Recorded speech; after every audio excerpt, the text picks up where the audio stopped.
आदमी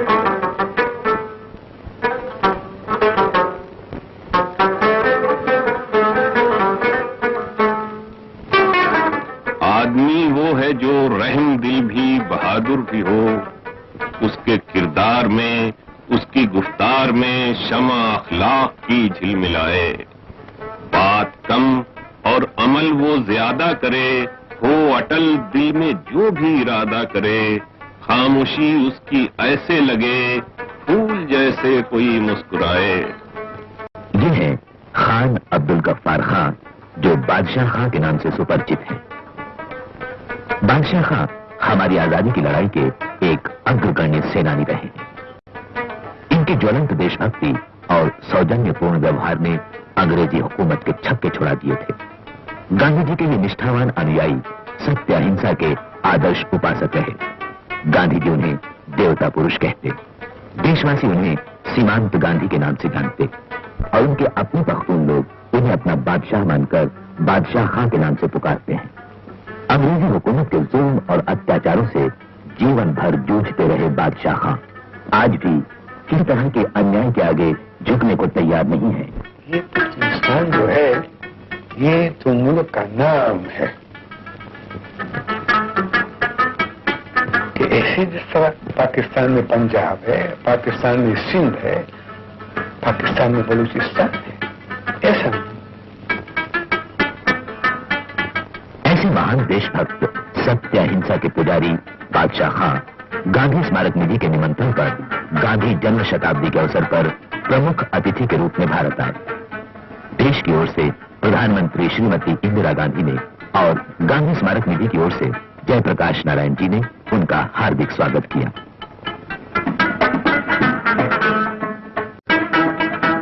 स्वागत के उत्तर में बादशाह खां ने कहा, मैं यहां जो आया हूं इस गर्व के लिए आया हूं कि आपको महात्मा गांधी ने जो सबक दिया था उसकी याद दिलाने के लिए आया हूं।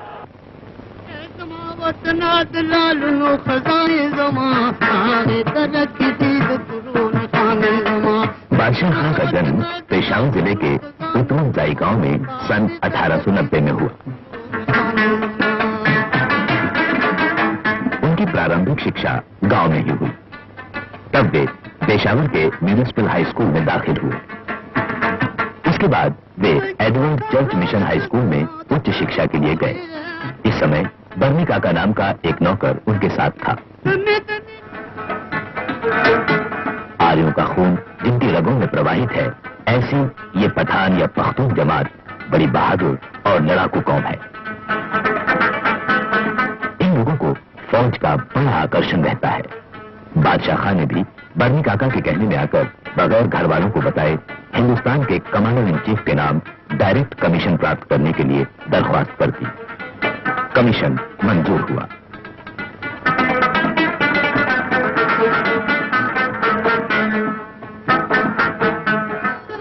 मगर इस बीच वे अपने एक फौजी अफसर दोस्त से मिलने गए। उस समय एक अंग्रेज अफसर ने उस दोस्त की बड़ी बेइज्जती की। इससे बादशाह खां को फौजी नौकरी से नफरत हो गई।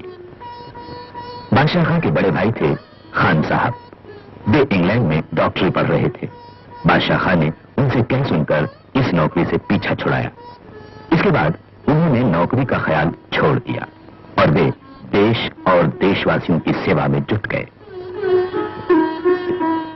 मगर मुठभेड़ शक्तिशाली साम्राज्यवादी अंग्रेजी हुकूमत से थी। बादशाह खां ने उससे लोहा लेने का निश्चय किया।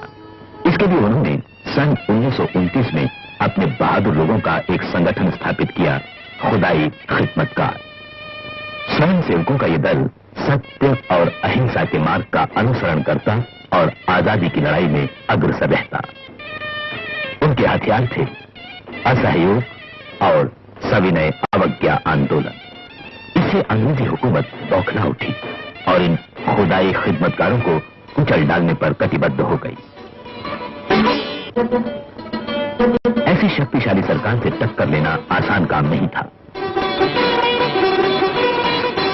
इसलिए खुदाई खिदमतगार सहयोग मांगने मुस्लिम लीग के पास गए, मगर मुस्लिम लीग ने किसी भी तरह का सहयोग देने से इनकार कर दिया। तब बादशाह खां ने मदद के लिए कांग्रेस की ओर हाथ बढ़ाया, क्योंकि कांग्रेस भी आजादी के लिए ही अंग्रेजों से लोहा ले रही थी। उनके पास गए, उन्होंने कहा अगर तुम्हारा मकसद भी मुल्क को आजाद करना है, हमारा मकसद भी है, और दुश्मन तुम्हारा भी अंग्रेज है, हमारा भी है, तुम भी गुलाम, हम भी गुलाम। इस प्रकार बादशाह खां अपने अनुयायियों के साथ आजादी की लड़ाई में कांग्रेस के साथ कंधे से कंधा लगाकर कूद पड़े। सन 1928 में हुई कलकत्ता कांग्रेस में जब गांधी जी तकरीर कर रहे थे, तब स्वयं को क्रांतिकारी कहलाने वाले एक नौजवान ने खड़े होकर गांधी जी से कहा, Gandhi ji, you are coward, आप कायर हैं। ये सुनते ही बादशाह खां सत्ते में आ गए, मगर गांधी जी ने इस पर कोई प्रतिक्रिया व्यक्त नहीं की। वे केवल हंसते रहे।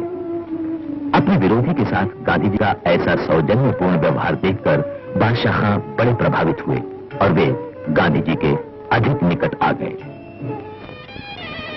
गांधी जी के बताए हुए सत्य अहिंसा के मार्ग पर अपनी बहादुर जमात को ले जाने वाले बादशाह खां देश में सीमांत गांधी के नाम से जाने गए। बादशाह खां का संपूर्ण जीवन अंग्रेजी शासन के जुल्म, ज्यादती, अन्याय, अत्याचारों का मुकाबला करने में बीता। भीषण जेल यातनाएं उन्हें सहनी पड़ी, मगर अहिंसा का ये पुजारी सच्चे सत्याग्रही की तरह उन्हें सहता रहा, उनके आगे झुका नहीं।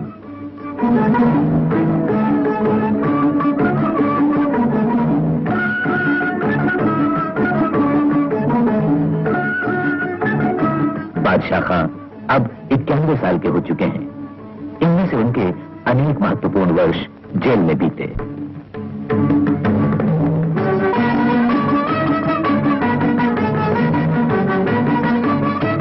अपनी भारत यात्रा के दौरान वे पवनार गए और आचार्य विनोबा भावे से भेंट की।